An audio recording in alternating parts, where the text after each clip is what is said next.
Okay, so cyclic voltammetry. Okay, why do we want to do this? Do we want to do this? This is a picture I showed you last hour. This is the whole motivation for doing cyclic voltammetry. It's not original with me. It's Professor Bard's idea of how we should motivate things, and I really like it a lot. And the idea is quite simply this. We already know from everything that we have done that we can generate an analytic solution to the current time problem, and likewise we have a good solution to the current potential problem. That is supposed to be E1/2 right there. I got a little cut off on this one, right? And given that this is the reversible case, we can come up with a three-dimensional plot of all possible solutions to the current potential time problem, and for the reversible case certainly, because there it is right in front of you. And since you've also seen me solve the problem for the irreversible case, you know there's some other surface with that error function business in it and whatnot that would give you that. And likewise, there must be a solution where the rate constants for the forward and backward reaction are similar. That is the pseudo-reversible, or the quasi-reversible system. You've seen that, so you know that one exists. And again, we could do it for EC mechanisms and CE and any kind of mechanism you'd want to come up with.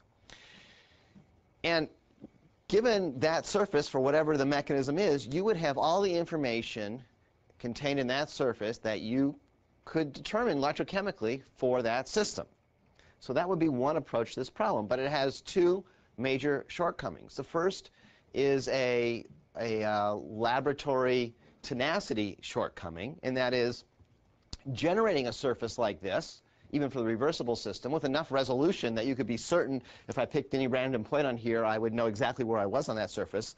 It's going to take a lot of experiments. We have to jump to a lot of different potentials, look over a significant time range, etc. And so that's going to be a horrific experiment to learn something like what the half-wave potential is for an experiment. The second problem is going to be that all these surfaces, even though they will be subtly different, will look about the same to the casual observer. So you won't be able to look at this surface and say, oh yeah, that's a reversible surface. You can do it in this case because I wrote that down there. But otherwise, good luck at doing that. It should, yeah. If it comes out labeled like that, you're in good shape. But you know, all these functions you saw that kind of decay with something that looks sort of exponential, you're not going to tell the difference by eye. And so how are we going to get around this problem? And that's the power of cyclic voltammetry. And the idea is quite simple. We are going to take some plane, and we're simply going to slice this, this complex surface that I've drawn there. And we're going to slice it such that the plane is neither parallel to the current time axis or the current potential axis, because if it was parallel, of course, that would just be one of the chronoamperograms or one of the voltammograms. So we slice it off axis, and in doing that, we get a projection on this plane which has all three of those parameters somehow convoluted. We'll deconvolute the current, automatically, because I'm running something that's parallel to the current axis, if you will, there. But we will have a convolution of the two parameters in this plane down here, that is the potential and the time. So the idea would be that we only need to sample a limited number of those planes to get a feeling for what that surface looks like. So we don't need the whole surface, number one. And by the way, a limited number is not 1, I will tell you. It's a number greater than 1. Okay. I tell you that because in the literature and with my students anyway, there seems to be a large number of people that think that one slice of that complex surface gives you all the information you ever needed. I assume that because they keep on showing me a single cyclic voltammogram and asking me to interpret it, which I can't. You see this in the literature also. People will publish a single cyclic voltammogram and say, okay, we did the experiment. Well, you did a experiment, you didn't do the experiment. So we need several of these planes, number one. And number two, as it turns out, fortuitously, that there is wonderful pattern recognition. That is, the projection on the plane, just by looking at it, allows you to decipher whether you're in the reversible system or the irreversible system, things like that. So we get around both problems with this technique. Okay, so how are we going to do it? Yes? Does this plane go through the current equals, I guess, the current axis? It does not have to go through the current axis. No. Might. Doesn't have to. Right. Now, by the way, well, let me say this. Let's see, that's legible. Okay. Let me say this first. How are we going to do this? So what we're simply going to do is we're going to apply a different potential waveform than we've been applying so far and monitor the current. That is, so far we've been looking at a single step or a double step change in potential, and now we're going to scan our potential. So this is what we're going to do. We have time down here, although the word time seems to have gotten lost somehow. So this is time, this is potential over here. We're going to start like we always do at time 0 and some initial potential, so that's that point right there. And we're going to scan at some constant rate for some period of time until we get to this point up here, which we're just going to call the lambda point. So lambda potential, lambda in time. And then we're going to scan back in a symmetric way to where we started. Okay, that is your cyclic voltammogram right there. How are we going to pick these potentials? Well, we're going to start off with a potential where nothing is happening. No oxidation or reduction is occurring. And we're going to scan through this potential regime here where something gets oxidized or reduced, depending. And we'll get past that point, and then we'll pick a return after that event happens, and we'll scan through that event again on our way back. So if we were going forward and we did an oxidation, let's say, then when we came back, we'd be doing a reduction, going through that same region because we have oxidized stuff there, and it has to be reduced. Mathematically, what are we doing? We're just saying that our potential now is time dependent. It's equal to the initial potential plus omega, which is the scan rate, usually given in millivolts per second, times the time. So that's just the equation for this line right here, up to lambda. And then for times greater than lambda, we have an equation that says we're at the lambda potential, and we scan back down at minus omega t. Again, same scan rate. So just, you will see in the literature various notations, but usually the scan rate, omega, is typically given in millivolts per second. But be careful, because some people like to use other units. Yes? Having a little problem with it greater than or less than. Did I mess them up? They're backwards. That's what happens when you're sitting on a little seat on an airplane and you can't see your screen. Okay, thank you. Let's see, so time, let's see, greater than 0 and greater than, oh, that's good. A physically impossible situation here. So this should be a less than, right? And then we're okay, I think, right? Time greater than 0 and less than lambda.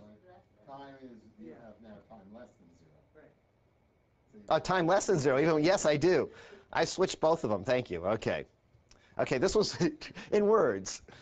I'm not going to stop and correct it right now, but in words, this is time greater than 0 and less than lambda, and then the second one is for time greater than lambda as opposed to less than lambda.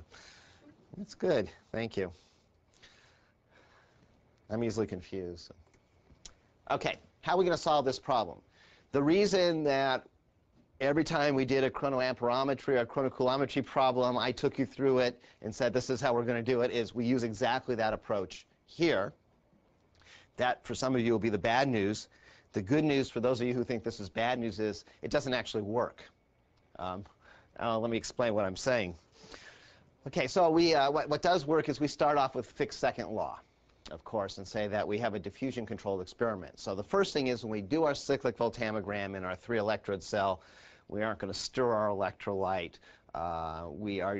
We don't want any diffusion gradients to be in there to start with. We want everything to be at the bulk concentration and let diffusion gradients build up as they do because of the chemistry that we're seeing. I'm going to come back to that point in a few minutes because that has a practical implication. And for the reversible case, if we're going to start there like we always do, we'll assume semi-infinite linear diffusion, and we'll have just one new condition, which isn't so much of a new condition, but for the reversible case, we will say that at the electrode surface, the Nernst equation holds. That is, the charge transfer rates are fast compared to diffusion. And so at the electrode, we're always in equilibrium in terms of charge transfer equilibrium. And this part looks about the same, and I use theta there just like I have so far. And the difference you'll notice here is before, this was just E of the electrode, these two terms. And now it is, the electrode potential is changing with time, so it's E initial plus or minus omega t. Now that actually is not totally a true statement. I just use a little shorthand there. That is, I should, for the forward scan, the plus sign is exactly right. For the backward scan, I also should add in this omega lambda parameter that I had on term that I had on the last slide. But I'm trying to make a point here as opposed to a rigorously correct equation, that we're scanning forward and we're scanning backwards, and we now have a time dependence to this situation. And now normally, recall, what we would do to solve this is we would Laplace transform this guy. We would Laplace transform all our boundary conditions. It'll work fine for the semi-infinite linear diffusion business. And we would Laplace transform this. And what we would like to do, to be a direct analogy with the with what we did before with the chronoamperometry, is we'd like to come up with a statement that says that the Laplace transform of the concentration of the oxidized species is equal to this transform theta times the Laplace transform of the concentration. But we can't do that. Why? Because theta now is not a constant like it was before, once I fix the potential, but it's time dependent. So we run into trouble on doing the Laplace transform. So people wanted a solution to that, and quite interestingly, two separate research groups came up with a solution in 1948. This is not new. And they didn't know, apparently, that each of them was working on the problem. 1948, the fax machines and the email didn't work so well then and whatnot. And so one group, Sevic's group, was working in Czechoslovakia, and the second group, Randall's group, was in Great Britain. And in the same year, they published papers that are very similar that lay out the basic background, not only background, but operations of cyclic voltammetry. It wasn't called, you'll notice, cyclic voltammetry yet.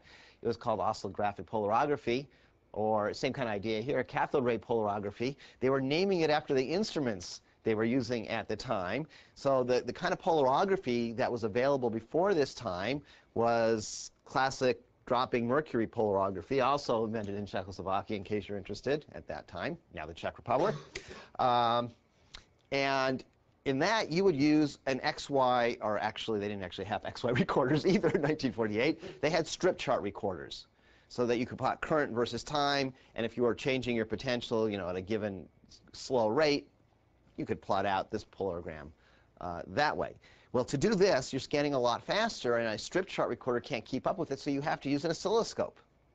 So the novel aspect, actually, for these guys, you can see it from the title, was that they're using an oscilloscope as the recording medium for this experiment. It's a high-speed, quote-unquote, high-speed experiment compared to anything that had ever been done in electrochemistry before that, with the exception of an obvious step, which is a very high-speed experiment. And so they both focus on that. But in fact, we don't care that they're using an oscilloscope. The real value of these two papers is they work out the mathematics for a reversible reaction under a triangular wave potential. And the approach goes as follows. You have this time-dependent Nernstian boundary condition now. And what you're going to do then is break it into a time-independent piece and a time-dependent piece, S of t. And this is why I introduced the concept of this time-dependent function in our double-step chronoamperometry. This is so far exactly what I did for our double-step chronoamperometry, where we have our time-independent piece, which just depends on the initial potential and the redox potential, and then our time-dependent piece, which has the scan rate omega in it, the time obviously, and these other terms are just thrown in there because it's convenient to keep all that together. So we have an exponential decay with time for this time-dependent piece, and everything else is as it was before. Now, by the way, even though they're both published in 1948, Sevic won the race. He published first, earlier in the year. However, as I'll tell you in a minute, coming in first isn't always best. Okay, so it turns out when you do this, you still have to Laplace transform this S of t function. If you don't like Laplace transforms, you still have an integral that's going to have that in there. And once you use that as a boundary condition with Fick's second law, you find there is no analytical solution to the integral you're going to develop. That is, you can't do the Laplace transform. And so what both these gentlemen came to the conclusion separately as, well, we don't have an analytical solution, so we'll just generate a series as an approximation, and we'll come up with a solution that way. So again, no Macs, no PCs, no IBM mainframes, no nothing, maybe an abacus. They had their by hand, pick as many terms as you can until you think it converges, hope it converges, and work it out by hand, solution to the problem. And they couldn't work out all the various mechanistic cases this way, just because it was too much work. So they start with the obvious reversible case and work that one out, and I believe also the irreversible case. And they come up with a solution. And although Sevick gets the award for doing this and coming up with all this first by a few months, he made an arithmetic error in his series when he was plugging the numbers in. And one of the diagnostics you'll find in a cyclic voltammogram is the separation for a reversible case between the oxidation peak and the reduction peak. And because of this error, he came up with 80 millivolts peak-to-peak separation. It's the wrong number. It turns out it doesn't affect life at all, but and I'll explain why that is a little later on. But there was an error in there. But nonetheless, he laid it out. Randall's did it correctly, came up with a number closer to 60 millivolts peak-to-peak separation. And the reason it doesn't matter is that experimentally, you probably can't tell the difference between 60 millivolts peak-to-peak and 80 millivolts peak-to-peak. So even though there's technically a math error in there, it doesn't make a big problem. And of course, Savage didn't see this in his actual experiment. He did experiments with his oscilloscope because he could not distinguish between a 60 versus 80 millivolt peak-to-peak separation. So he was within his experimental error. Okay.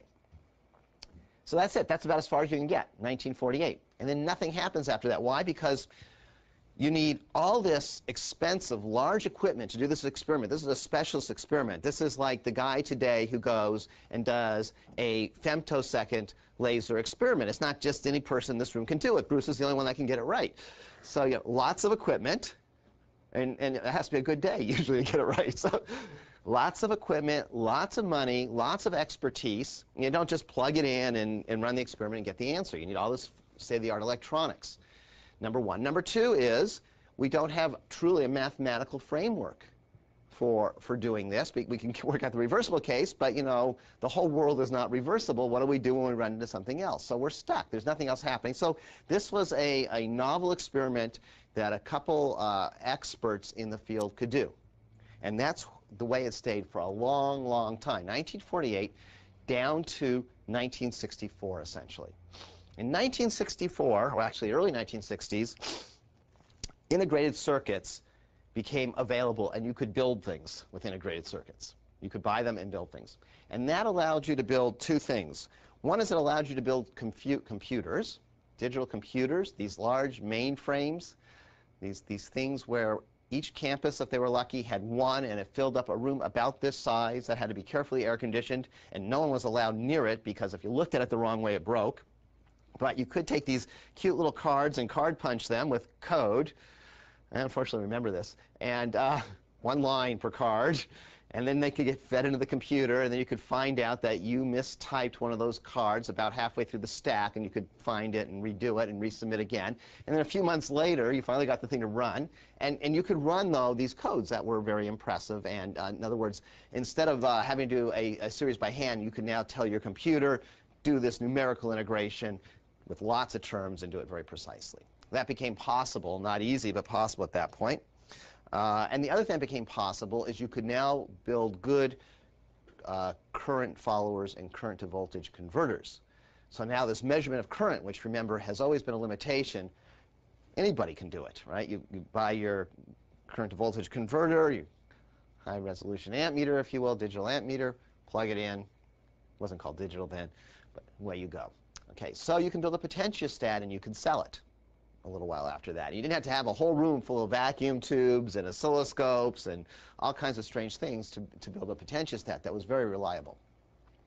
So in 1964, approximately, the University of Wisconsin gets their mainframe and their professors start using it. And there's two people in the chemistry department, a professor by the name of Shane and his graduate student Nicholson, who use this computer to work out the theory of cyclic voltammetry, now for a wide variety of mechanistic cases. And they publish a paper in Analytical Chemistry, theory of stationary electrode polarography. They're no longer enamored, you'll notice, with the fact that there might be an oscilloscope involved. They understand what the problem is, and it's the calculation that's the problem. They publish this paper, and cyclic voltammetry based on that paper and the availability then of good potentiostats, which really didn't happen in terms of a widely available to about 1970. First PARs, yeah. Well, the 173 is later, but the first PAR was the 170, I believe it was, and that came out right around 1970. PAR stands for Princeton Applied Research, company that was right down the street from us until about, I don't know, about 10 years ago now, when they decided that the property value in Princeton could not justify building new potentiostats, so they moved, I believe it was to Virginia or Kentucky, I can't remember, and that, not at that point. And then they were bought out by Perkin-Elmer more recently, just in the last 5 years or so. No, well, yeah, they were still in Princeton though when EG&G owned them, yeah. They've gone downhill. Well, you know, once they got bought by EG&G. They actually the 273, which everybody uses, was EG&G. So a lot of people complain about it, but everybody used it. So, EG&G was okay still. It was really wonderful, by the way, when they were right down the street from us, because whenever our potentiostat broke, we'd just walk into their shop and say, fix it. But they're no longer a company other than Perkin-Elmer, and Perkin-Elmer isn't known for their potentiostats. We'll leave it at that. Okay, there are a variety of other companies now, though, that make these systems. Okay, so what did Nicholson and Shane do? Now, let me point something out before I tell you what Nicholson and Shane did exactly. It has nothing to do with chemistry, but this seems to be an important aspect of electrochemistry. It's just a sociological thing that I've observed. So Shane, again, was the professor there, and he went off to become eventually the president of the University of Wisconsin. And Nicholson, the graduate student, went off to head the NSF. So you see, that worked out well. And now think about the gentleman who wrote your textbook, Bard and Faulkner. And Professor Bard, you probably are aware, was the editor, you might remember this, of JAX. It's one of his pastimes. And Professor Faulkner, of course, has become the president of the University of Texas at Austin, is now retiring from that position. And so there does seem to be this trend, and it goes all the way back to the very beginning there, that if you're going to do state-of-the-art electrochemistry, you're going to become a bureaucrat. Okay. Now, but before that happened, what did they do? Okay, if you read through this paper, this is taken right out of that analytical chemistry paper. You're not actually supposed to have to read this table, although everybody should copy it down real quickly. No, we will put this PowerPoint on the web, and probably the most useful thing to do is, I gave you the reference to the paper on the prior page there. You can pull the paper down yourself, but this is a table out of the paper. Now, what they've done is they've come up with mechanisms, different theoretical mechanisms, and they give a number, Roman numeral here, mechanism 3 through 8. Mechanism 1 is the reversible mechanism. Mechanism 2 is the totally irreversible mechanism. And then you can see, for example, mechanism 3 here, this is a chemical step, reversible chemical step, Z going to the oxidized, reversibly, followed by a reversible charge transfer. So mechanism 3 is a CE mechanism, C reversible, E reversible mechanism. Mechanism 4 is, again, a reversible chemical step followed by an irreversible charge transfer. We keep on going down here. Here we have the EC type mechanism right here, reversible and reversible. Here's another EC, reversible, irreversible, another EC here, etc. And we go through 8. And then there are a couple more, no, they're there. These last two are catalytic mechanisms. And as you'll notice, we take oxidized here, we reduce it to reduced. That's a C step. We then have an E step here, the reduced interacting with some other species that regenerates the oxidized species. So we do not consume oxidized in this process. It's catalytic. So this is today probably what we would call mediated charge transfer. That is, O species gets reduced at the electrode. It goes off and reduces the Z species in the solution, which for some reason doesn't get reduced at the electrode, gets converted back to O, and away we go again. So catalytic cyclic process. A couple more mechanisms have been added in the intervening years. Probably the most famous is the ECE mechanism, but basically it's all right here. Now, in order to, if you pull down this paper and you want to read it, life becomes much simpler if you go to this table and memorize what these Roman numerals mean. You know, you need to know that 1 is the reversible case. You just need to know that, and that 8 is the catalytic case, and that, you know, the reversible EC mechanism is 4, or 5 rather, and whatnot. Okay, once you've done that, the paper becomes decipherable. Okay, so what do? First they write down all the mechanisms that they believe are important. The next thing they do is they write down the appropriate fixed second law format. So you'll notice, for example, we not only have our standard diffusion term there, but since we have a chemical component, we have some kinetic terms in there for this particular one. They do it for the oxidized, they do it for the reduced, and if there's another species, a Z species, they write it out for that. And you go through that, and you should see here differential equations if you squint so that you can see them. They look pretty similar to what we've already written on the board. There's nothing new here. They write out initial conditions, which are the same initial conditions that we considered for chronoamperometry. There's nothing new there. And then boundary conditions, and exactly the same kinds of boundary conditions we've talked about before and this at the beginning of this lecture. Okay. And then based on that, for the different mechanisms, they come up with differential equations and integrate them. So this is what you have to, they've thrown out a lot of the constants and whatnot. This is the heart of what you have to integrate if you want to solve mechanism 3 right there. Okay, and they have a function in here, chi, you'll notice, of t, which is this time-dependent thing. And you can do, you know, some things to simplify these integrals, but in the end, you end up with a set of integrals out here that you can't solve analytically. And so they come up with a series solution down here, and they throw that into their IBM mainframe, and away you go. And they come up with solutions. Now, their solutions aren't presented like equations, like the Cottrell equation and whatnot. They're presented as tables in this manuscript. So here's case 1, the reversible case. So this is what you get. There's the function right there. They happen to multiply by a square root of pi to make life simpler when you go and plug it in to get the current out, because remember that's square root of pi, square root of diffusion coefficients is always in there. But they have picked a definition of E1/2, which is the potential halfway in between two cyclic voltammetric waves, oxidation and reduction, as a point to start things off. And so they've referenced everything to that. So this is the electric potential referenced against that, and is the number of electrons in the charge transfer step. And for these different potentials, you come up with a function here that isn't the current, but within a few constants is the current. And so you could plot that out, and you'd have a cyclic voltammogram. And they did this for semi-infinite linear diffusion. And they point out down here, for example, if you have a spherical electrode, which would be very important then, because most people will be doing this at a mercury drop electrode, that you have a correction to make, and it's all down here. And we've talked about that before. OK, so there's the solution right there. Now, by the way, Bruce was kind enough to go and do some research on Cottrell for us. And the other day, when I said I had no idea, and there was two shocking things about that. I don't know if you looked at that, but number one is Cottrell was late 1800s, and number two is Cottrell is the same Cottrell that you get Cottrell Foundation grants for, which are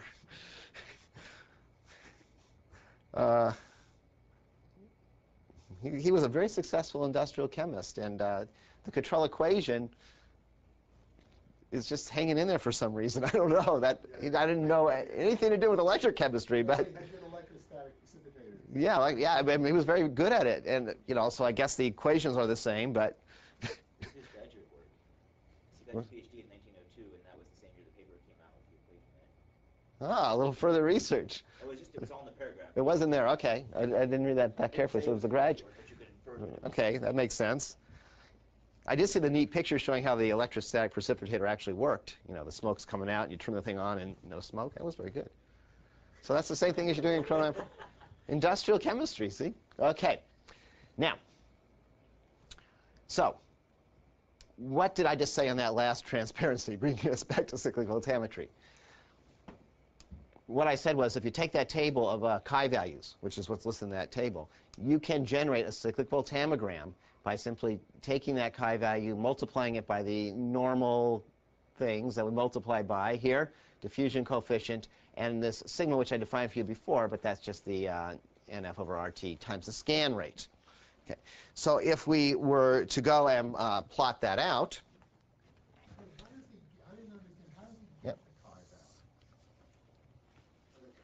those chi values come out of that is the solution to that series.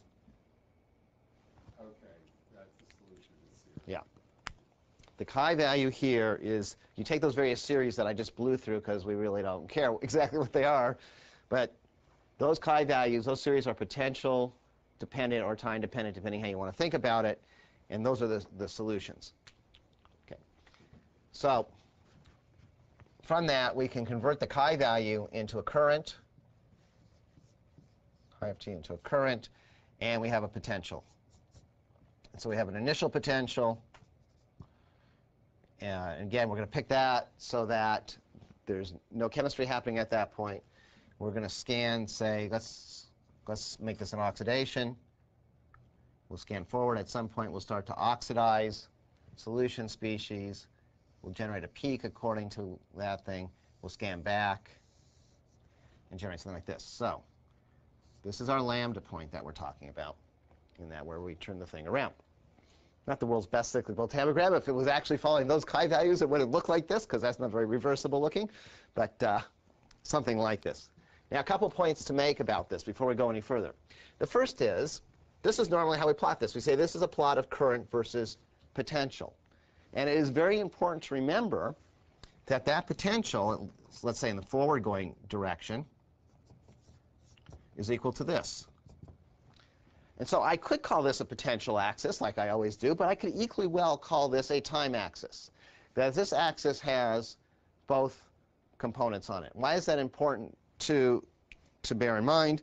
That is important to bear in mind because, first of all, there are sometimes things that happen in an electrochemical cell that don't have anything to do with you scanning the potential. That is, time passes and other kinds of chemistry happen.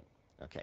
So it is quite possible that the change you're seeing in this cyclic voltammogram is just because the time is changing, not because the potential is changing. And that's always worth bearing in mind. The second point to make is, I said we need to take a slice of that three-dimensional plane and look at several of those, a three-dimensional shape, and look at several of the planes that pass through that. And the way we can do that is simply by changing this sigma term right here, which it means really changing the scan rate there, omega. And you'll notice that it's really the scan rate to the 1/2 power that we're dealing with here. And so to make a significant change in scan rate, you have to, or in the current here, you have to make a significant change in the scan rate, because you're going to take the square root of it. That is, it is true for any two scan rates, you are selecting two different planes to transect this thing, but if the scan rates are too small, too close together, even though the planes mathematically aren't parallel, it won't matter. They're functionally parallel. So you want a big range of these scan rates. And what this equation is telling us is, as we increase the scan rate, without worrying about the specific of it right now, we expect the current to go up. That's the square root again of the scan rate. So if we picked a second scan rate, we would, with a higher omega, we expect that to get bigger, like that. Okay. Once you have an equation like this, of course, you can do things like take the derivative of current with respect to time or potential. And the way this is set up, you do it with respect to time. And then find out where the maxima is by setting that to 0, right? And if you do that and put it back in, then you find out that you can determine the peak current for the first peak. So in other words, we have two peaks in this thing, obviously. But the way I drew this is the first peak I came to by this equation right here. And you see again, now explicitly, it's very easy to see that this peak current is a square root of the scan rate dependent. Likewise, I pointed out to you that this peak-to-peak separation is an important parameter.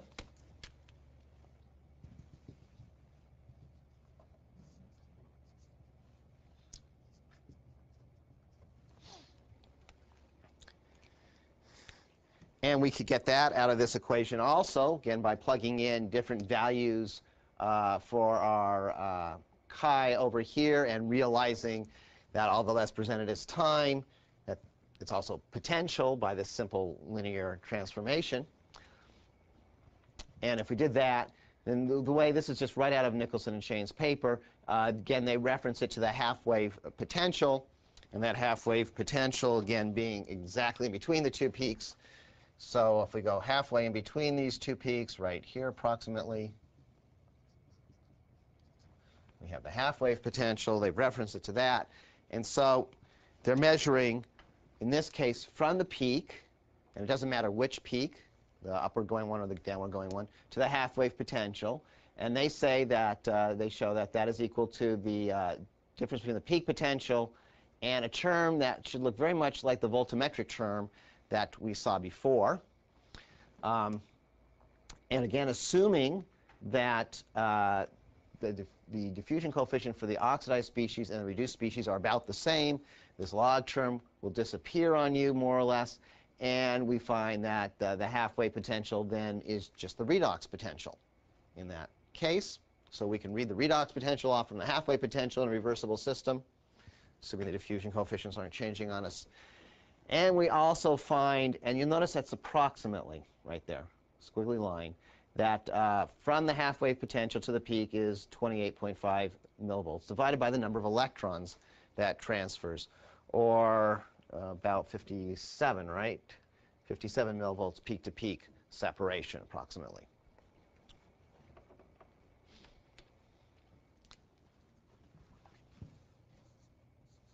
Big approximately. Again, for the reversible case. Now, before we go any further and analyze that, let's, the one thing that these tables of numbers, like that I was just showing you, or these equations, don't do is give you any physical feeling for what in the world is happening here. So what's actually happening? Let me draw another cyclic voltammogram over here, see if I can do a better job. We've got a lot of notation on the one over there.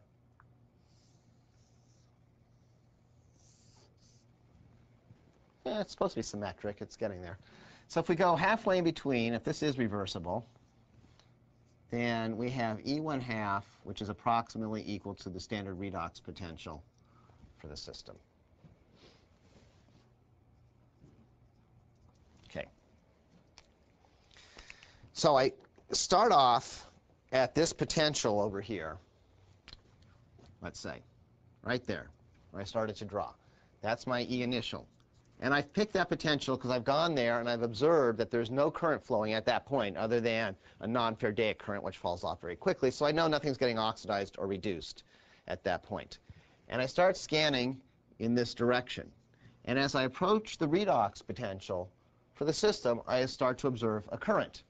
You'll notice the current onsets before I hit the redox potential. Okay, why is that? Doesn't the redox potential tell me where the delta G passes through 0? So why do I get current prior to that? Quite a bit of current.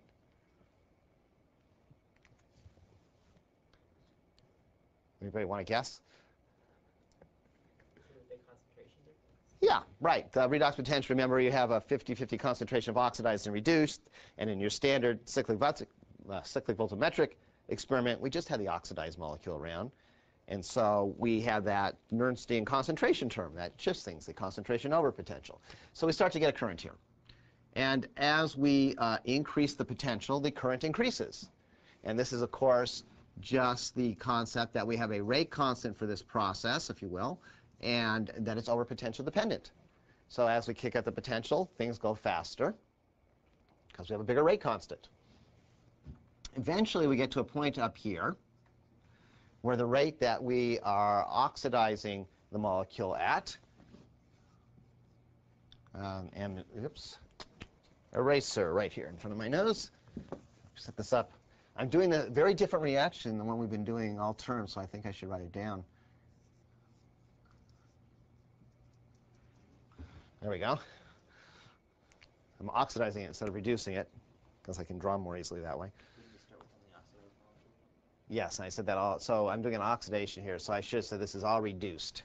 I said that, thank you, backwards. So I'm starting with totally, I have this stuff around and not this. See, in this case, the bulk concentration of that is 0. CR equals the bulk concentration. Okay. So which way is up on the current axis then? negative up or positive? Okay.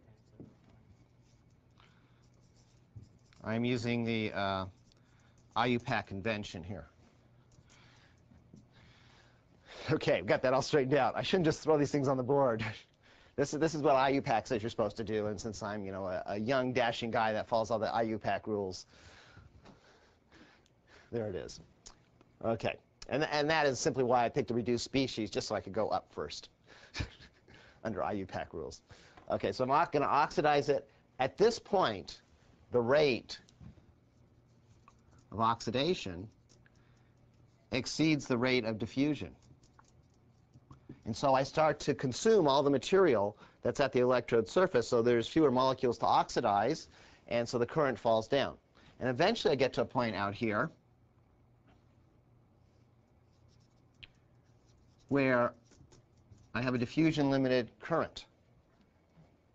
This is the current given by the Cottrell equation, right, for a big potential step. Okay, that is, every molecule as soon as it hits the surface is oxidized. And so what I'm simply looking at here is the rate that molecules can be brought up to the electrode surface. And somewhere out here, once I've hit that, ideally, I say, okay, I've got that, turn around and scan back the other way.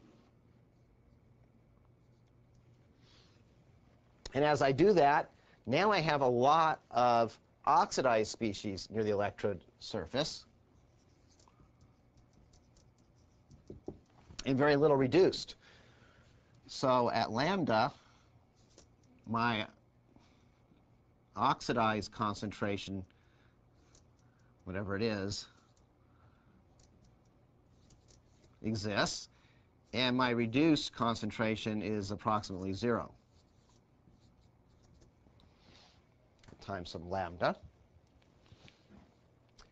And I start scanning back. And so now I have a lot of oxidized molecules, and so again, I start to get a reduction current now, and it happens before E1/2 or E redox because the Nernst equation is now playing in the other direction for me, and I've flipped the fraction around in the concentration over potential term. And again, eventually I get to a point where I consume those molecules, I run out of those, and the current starts to fall off as I run out of those, as the concentration drops off, because my rate constant now for the reduction has gotten so large. And I get back to a point where there are no longer any molecules to reduce at the surface, and I can start the process over again. Okay. So physically, we're looking at that interplay between the rate constant and the diffusion process. So what if you started with equal concentrations of reduced and oxidized? Would you still see the onset before E1/2? You'll get the concentration at the surface. There'll be a slight change right in the foot here, but the concentration at the surface will be dominated by what you're actually doing there, because you'll make more very rapidly. But there are subtle changes that do take place if you change your initial conditions. This brings up actually a very important point. Most people, including myself, when they run a cyclic voltammogram, go and they run a few of them, maybe 10 or so. And things settle down nicely, and you say, oh, that's a nice cyclic voltammogram. That's the one I'll show to my research advisor or publisher, things like that. The boundary conditions that led to this table over here were that you start off with something like this. Now, on the second cyclic voltammogram, you're not actually at this condition anymore. You have various species left over from the first one. There's some diffusion gradients in there and whatnot. And by the third, it's even a little different and whatnot. And so really, if you were rigorously applying Nicholson and Shane's equations to your cyclic voltammogram, it should be the first cyclic voltammogram, and you ought to stop and mix up your electrolyte somehow in between each CV in order to make sure everything was at the bulk concentration and whatnot. Okay. That is, a lot of people would, for example, including myself, do multiple cyclic voltammograms and apply this equation for the peak current. Not exactly rigorously correct.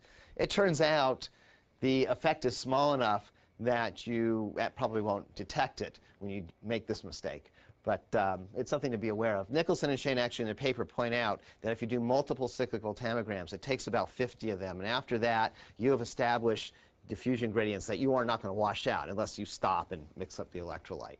So probably if you do 2 or 3, it's not going to matter. But It is an effect. You don't have the conditions that these equations were calculated for when you do multiple cyclic voltammograms, but I don't know anybody who doesn't do that. That's something to think about. Okay. Next point to make about this, there are an awful lot of people, and it's in the literature, and it's even in texts that are primary sources, you know, how to do cyclic voltammograms and whatnot, that will tell you if you have a reversible system and you want to prove that it's reversible and figure out what the redox potential is, all you need to do is take a single cyclic voltammogram, and you'll get the E1/2, and that'll give you E redox, and that if these two peaks are 60 millivolts apart, then divided by n, the number of electrons, then you know it's reversible. So 1 CV will do it. Except for the part about E1/2 equaling E redox, everything else is false in that statement. Okay, yes? So in the peak, from the peak of the color to the bottom, all those colors are controlled by diffusion, aren't they?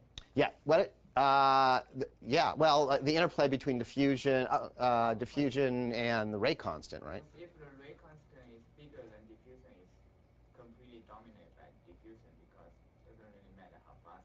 Right, if the rate constant is extremely large, and that's the case that I'm drawing here in the table we're looking at here. So in the case when you have a peak and you're going down, all those colors are controlled. Yeah, you by do. diffusion.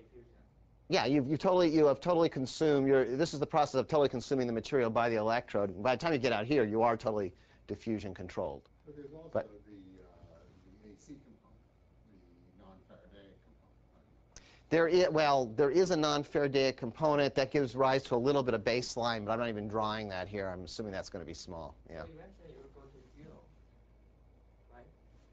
No, it goes to the diffusion limited current, So I'm saying just like the control equation.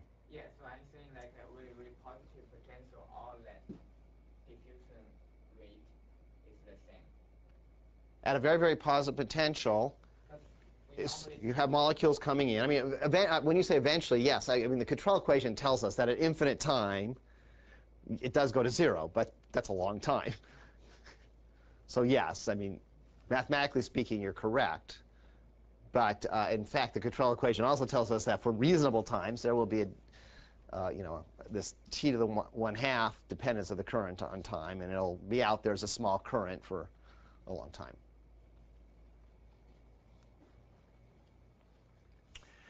Okay.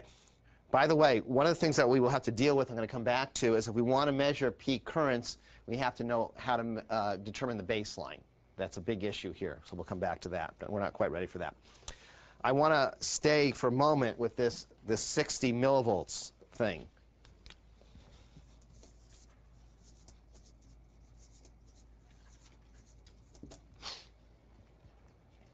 Since so many people think that that's what's supposed to happen. First of all, even if you look at the original paper and just read the first few pages of it, it shouldn't be 60 millivolts. It should be 57 millivolts. But Nicholson and Shane actually don't say it should be 57 millivolts. That's if you just read and stop, selectively read their paper. Okay. This is actually right here. There's an interesting way of looking at a cyclic voltammogram. This is their cyclic voltammogram out of the original paper. And we don't normally, this is important, but we don't normally look at it this way. Maybe this will answer the question we were just talking about. But they have used down here, they're just using their functions. They haven't multiplied by NFA business and whatnot because it's not a real molecule. But they're using a time axis down here, not a potential axis. And of course, on a time axis, there is no time reversal. There can be potential reversal, but time keeps going. So what they have done is they've unfolded this. So that's what you're looking at there.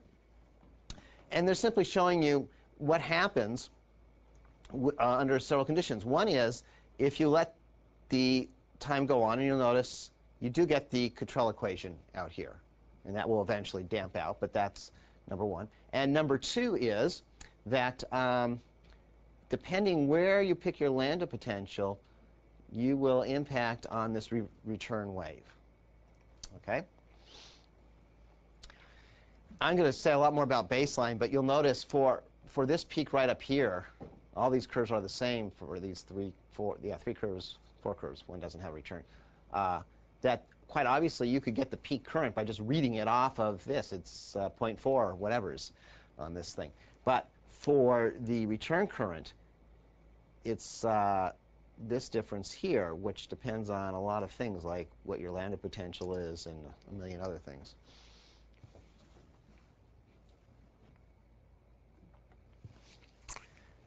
This is what Nicholson and say.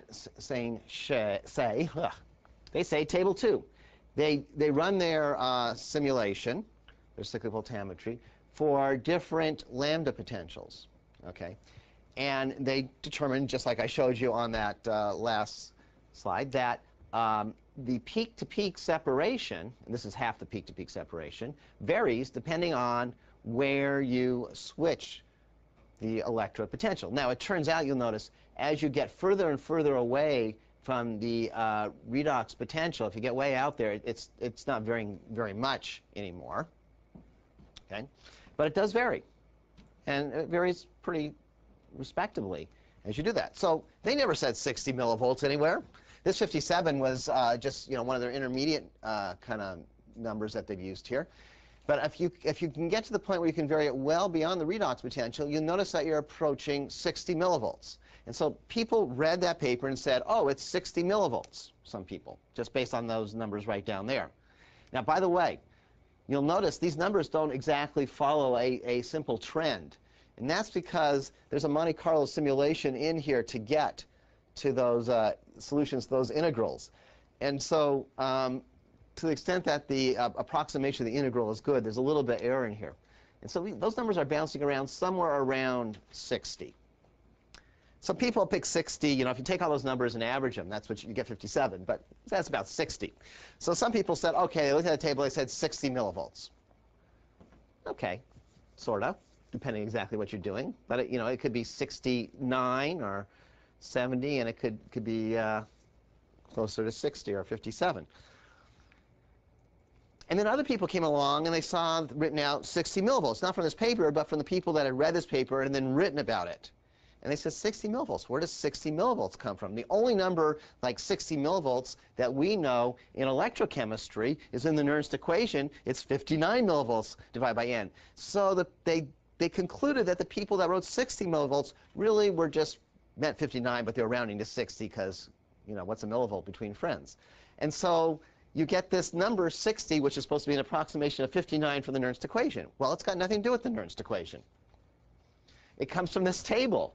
And so you shouldn't walk in anybody's office ever and say, this is not a reversible system, because the peak-to-peak separation on the one cyclic voltammogram I did is not 60 millivolts. First of all, it shouldn't be 60 millivolts if it's a reversible system. It will depend on exactly where you switch your potential, number 2. And number 3 is, even in reversible systems, we tend to have, and even with good reference electrodes and doing things more or less correctly, we tend to have some residual uncompensated resistance. And the way uncompensated resistance plays out in a cyclic voltammogram, the IR drop, is it increases your peak-to-peak separation. So about the best I've ever seen is 70 millivolts peak-to-peak. I will tell you my personal experience. And often for a reversible system, you'll see 100, 120 millivolts peak-to-peak. It's still reversible. It's just that you have a little more resistance. You picked an unfortunate lambda point. Lots of things happen that add up. Yes?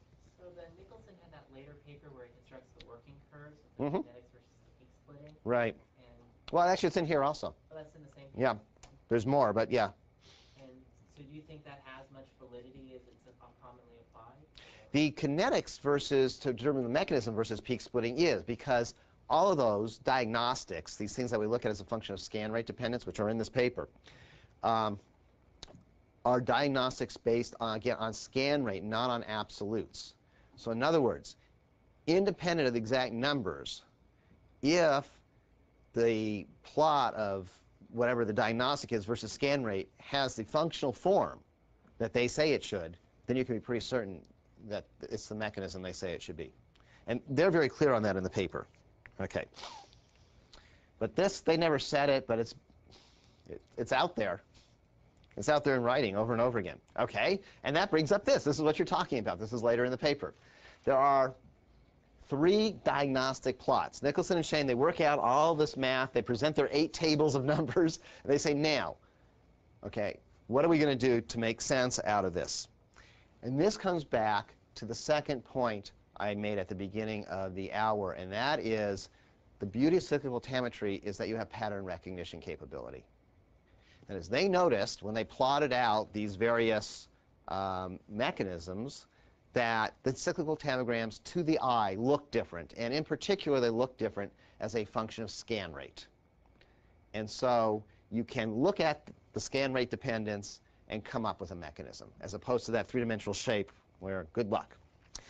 And they pull out 3 different diagnostics in the paper.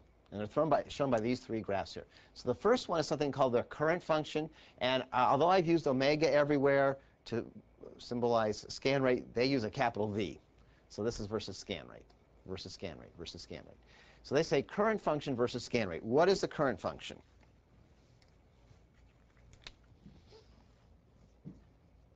Nicholson and Shane's current function is simply a peak current divided by scan rate to the 1/2 power. Why do they do that? The scan rate to the 1/2 power, you'll notice, is popping up in all these equations that we're talking about. That dependence, if you go back and look at it, falls right out of Fick's second law. That is the diffusional dependence of the molecules. They're interested in kinetics. They're not interested in diffusion, so they would like to divide out, if you will, the impact of diffusion. Get rid of that as a player in this game. And so they suggest we use the current function, which is the peak current, which has both diffusional and kinetic components in it, and divide that by the square root of the square root of the scan rate, and we will have then just a kinetic phenomena. So if we look at that, for example, if you see right here, there's a little Roman numeral 1, which you all recognize now as the reversible case, and you see it is independent of scan rate, which is exactly what you expect if you have a system that has infinitely fast charge transfer kinetics, so there is no charge transfer kinetics dependence, and you just divided out the dependence on diffusion, you expect no dependence, and so you have a straight line. You will notice that mechanism 2 is also a parallel line. And as we were just saying, the actual magnitude here can be problematic, whether it's potential or current, actually. It's the shape. You know, is it a line, is it a curve? That's the issue here. And so you cannot tell the difference by the current function between mechanism 1 and mechanism 2. Well, what is mechanism 2? Mechanism 2, since you've all memorized them now, is the purely irreversible case. This one is usually pretty easy to see. In that, in the purely irreversible case, there is no return wave. Right? You can go in one direction at a reasonable rate constant, so you see that, but you can't go the other direction at a reasonable rate constant. You don't see it at all. Okay, so even though the current function doesn't distinguish, here's your pattern recognition. No return wave, linear scan rate dependence. It's irreversible. Okay. And then you can go to mechanism 3 right here. Remember, that's a CE mechanism, and 4 was also a CE mechanism. And then we have 7 and 8 up here, which were the electrocatalytic mechanisms. And in between here, with these things that jump from one curve to the other, we have your EC mechanism. So you have very different curve shapes here. It's easy to figure out things going up, going down, staying horizontal.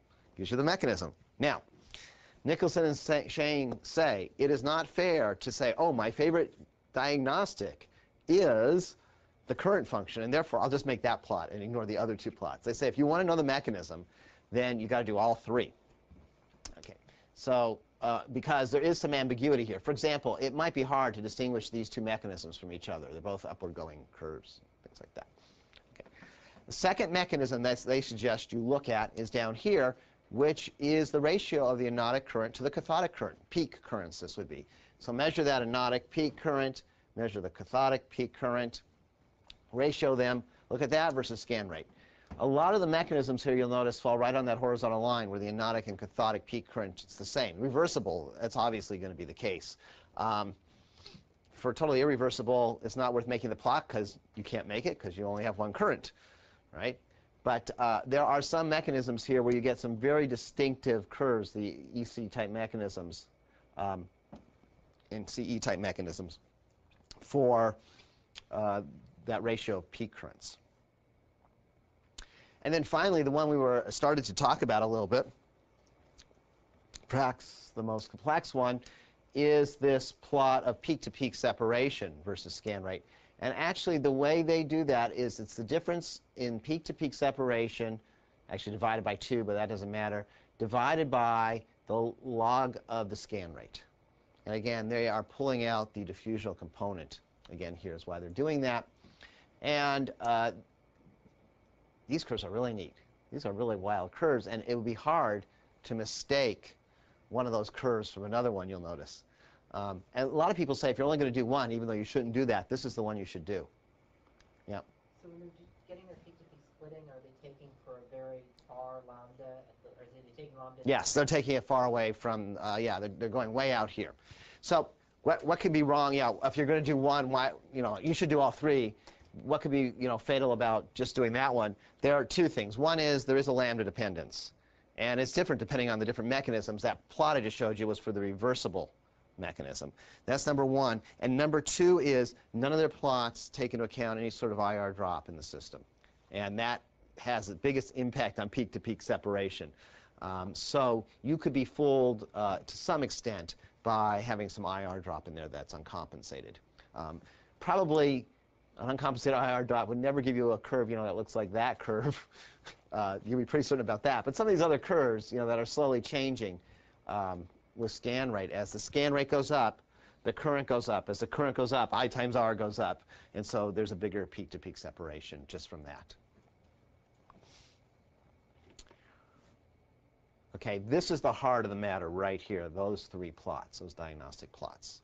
Okay, now, in order to get those plots, not only do you have to be able to read the peak-to-peak separation, but for a lot of these plots, that is these two, you need to be able to get good values for the peak currents. So you have to have good baselines. Okay. So we need to talk about baseline. And I think what I will do is, before I talk about baseline, I forgot about this. Very, very important. So there's an aspect of Nicholson and Shane's paper that is sort of legalistic. Recently I bought a ball of string, and it has a warning on it. It does. This is not a joke. This ball of twine has a warning on it that if I use the twine to attach something to the roof of my car, and I'm driving down the freeway, then if things don't work out right, then I might get some air underneath, and the thing may take off like a wing and smash through somebody's window or something like that. Now, do I really need this on a ball of string? I mean, there is some string manufacturer somewhere who think, either they did or they're concerned about someone suing them because they tied something to their car and no one told them that if they don't tie it down really tight, it might fly off when you're going 60 miles an hour. And so I got interested in this, and I went and looked at other manufacturers of balls of string, and they all have the same warning on there now. What about eating it? They haven't covered that one yet, but I'm sure, someday. That's like, McDonald's didn't warn you about their coffee until they got sued because someone managed to spill their coffee on them and burn themselves. And now you have a warning on every cup of coffee that it's hot in, and if you spill it on yourself, you might burn yourself. So there is an aspect of Nicholson and Shane's paper sort of like this, even though it's only 1964 and we weren't so thoughtful about our legal aspects then. And they make it very clear. Number one, you should use all three diagnostics. That is, if you don't use all three diagnostics and you come up with the wrong mechanism, don't blame them. And more importantly, because this is one that people regularly violate, number two here, Nicholson and Shane specifically say you must go over 3 orders of magnitude in scan rate in order to make any one of their diagnostics valid. Okay, now you will notice, if I go back to those plots, that there's a log scale down here on all these plots. That is easy to do in a computer. That is very hard to do in the laboratory. But they're saying the problem is that although it's easy to see the difference between these lines, you don't see the difference between these curves if the scan rate range isn't big enough. You could confuse, this one. For example, if you took this one out here, if you just had this part out here, you couldn't tell between that and a flat line. So you don't know if it's mechanism 8 or mechanism 2. So they're saying you need to go over, they've looked at these plots, and if you don't go over 3 orders of magnitude, forget it. Now, it is exceptionally rare to see somebody go over 3 orders of magnitude in a publication to come up with their Nicholson and Shane mechanism. One speed is Well, so, okay, so, yeah, so where does that leave us? Okay, first comment is there really is no excuse for a single cyclic voltammogram as your diagnostic. That's just not good enough evidence for anything. That's if you, when my students come into my office with a single cyclic voltammogram, which only happens once,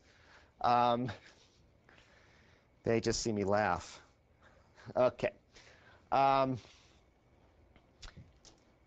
However, they're not going to come in with 3 orders of magnitude, because if you think about what happens there, you know, most machines easily go up to about 500 millivolts a second, or maybe 1 volt a second. And after that, you start to have to work a little harder because you need fast current to voltage converters and good data collection and things like that, or an oscilloscope, heaven forbid. And so people usually don't want to go faster than about 1 volt per second. So to get 3 orders of magnitude, that means they have to go down to 10 millivolts per second for the other scan. And if you think about it, you know, a typical scan window might be, well, at least let's say it's a half a volt in one direction. So you're going over a whole volt since it's cyclic and it's 10 millivolts a second. And who has that kind of time? On top of which, it is likely over that period of time that your lab mate will slam a beaker down on the table and mess up everything because no longer diffusion controlled, right? But so typically you will see 20 or 50 millivolts per second up to maybe about 500 millivolts per second, so about 2 orders of magnitude. So if you want to take Nicholson and Shane to court over that, if you get the wrong mechanism, you'll lose because they have their warning in the paper, but it's probably okay. You'll probably get the right answer with 2 orders of magnitude. But 1 order of magnitude saying I did the 50 and I did the 100 and the 200, nah, I don't think so. You got to get at least 2 orders of magnitude in there. Okay. This is a very, very important point. The next point is the baseline issue. And what I think we should do, this is the other reason, the other way you can get thrown out of my office. There's only 2 ways. You show up with a single cyclic voltammogram, and the other is don't do a separate baseline scan. Okay, so we'll talk about that in a few minutes, but I think what we should do now is take a break, and we will reconvene at 2:45, okay, for our next lecture. Time greater than 0 and less than lambda. Time is, you have now time less than 0. Right. Oh, time less than 0. Even yes, I do. I switched both of them. Thank you. Okay. Okay, this was in words. I'm not going to stop and correct it right now, but in words, this is time greater than 0 and less than lambda, and then the second one is for time greater than lambda as opposed to less than lambda.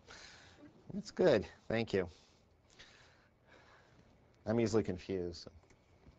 Okay, how are we going to solve this problem?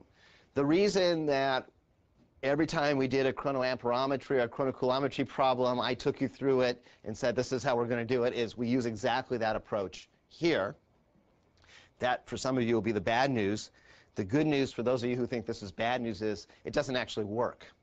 Let me explain what I'm saying. Okay, so what does work is we start off with fixed second law, of course, and say that we have a diffusion-controlled experiment. So the first thing is when we do our cyclic voltammogram in our 3-electrode cell, we aren't going to stir our electrolyte. We don't want any diffusion gradients to be in there to start with. We want everything to be at the bulk concentration and let diffusion gradients build up as they do because of the chemistry that we're seeing. I'm going to come back to that point in a few minutes because that has a practical implication.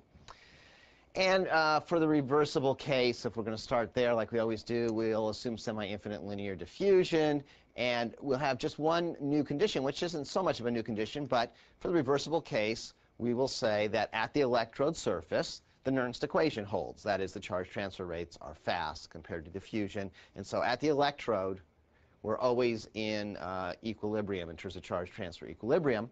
And this part looks about, okay, so cyclic voltammetry. Okay, why do we want to do this? Do we want to do this?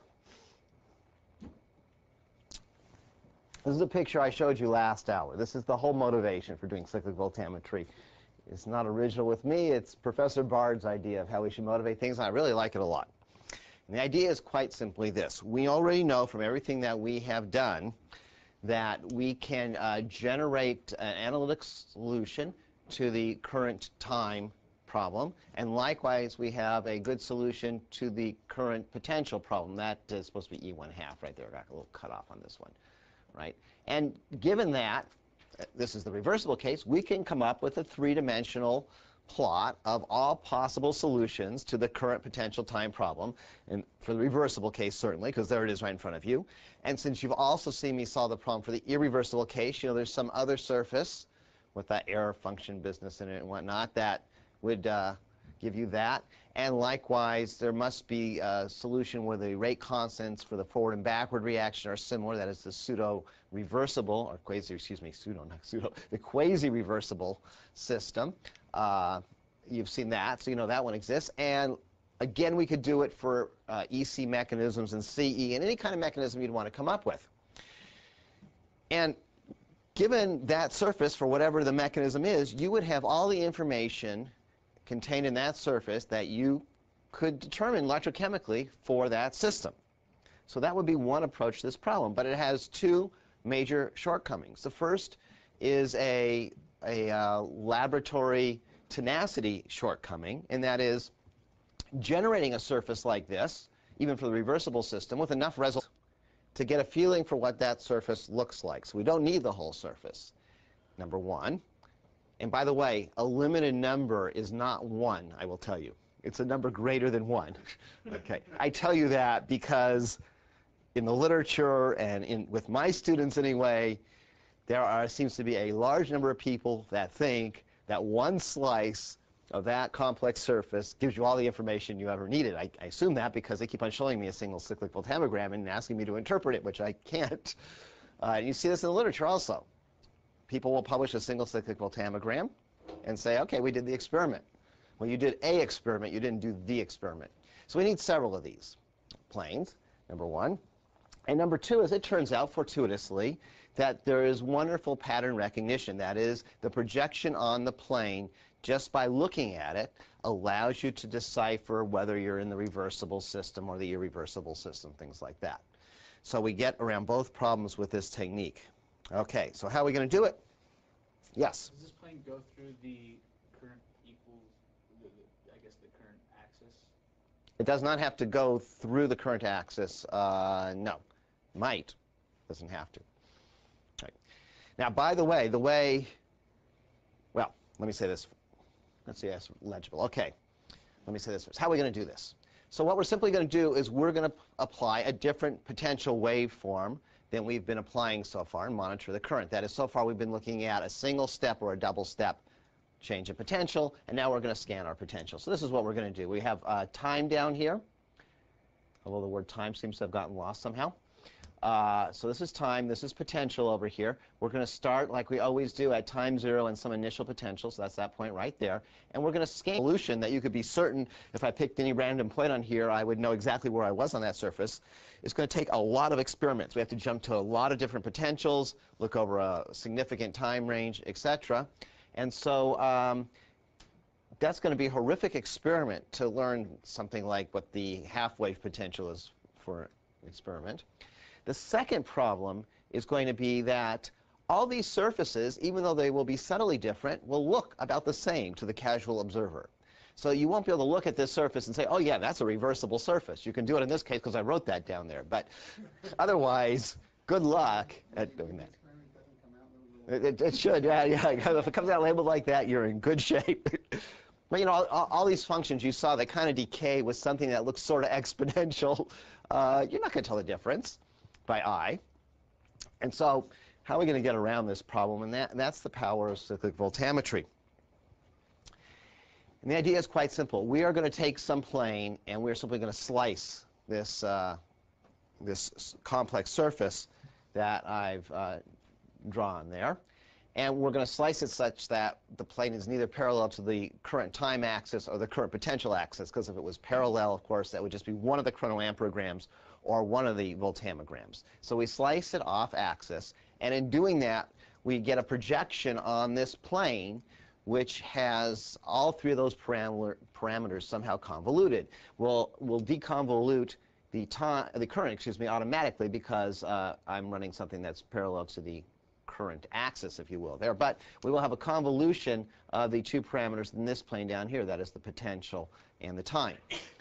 So the idea would be that we only need to sample a limited number of those planes and at some constant rate for some period of time until we get to this point up here, which we're just going to call the lambda point. So lambda potential, lambda in time, and then we're going to scan back in a symmetric way to where we started. Okay, that is your cyclic voltammogram right there. How are we going to pick these potentials? Well, we're going to start off with a potential where nothing is happening. No oxidation or reduction is occurring. And we're going to scan through this potential regime here where something gets oxidized or reduced, depending. And we'll get past that point, and then we'll pick a return after that event happens, and we'll scan through that event again on our way back. So if we were going forward and we did an oxidation, let's say, then when we came back, we'd be doing a reduction, going through that same region, because we have oxidized stuff there, and it has to be reduced. Mathematically, what are we doing? We're just saying that our potential now is time dependent. It's equal to the initial potential plus omega, which is the scan rate, usually given in millivolts per second, times the time. So that's just the equation for this line right here, up to lambda. And then for times greater than lambda, we have an equation that says we're at the lambda potential, and we scan back down at minus omega t. Again, same scan rate. So just, you will see in the literature various notations, but usually the scan rate, omega, is typically given in millivolts per second. But be careful, because some people like to use other units. Yes? Having a little problem with the greater than or less than. Did I mess them up? They're backwards. That's what happens when you're sitting on a little seat on an airplane and you can't see your screen. Okay, thank you. Let's see, so time, let's see, greater than 0 and greater than, oh, that's good. A physically impossible situation here. So this should be a less than, right? And then we're okay.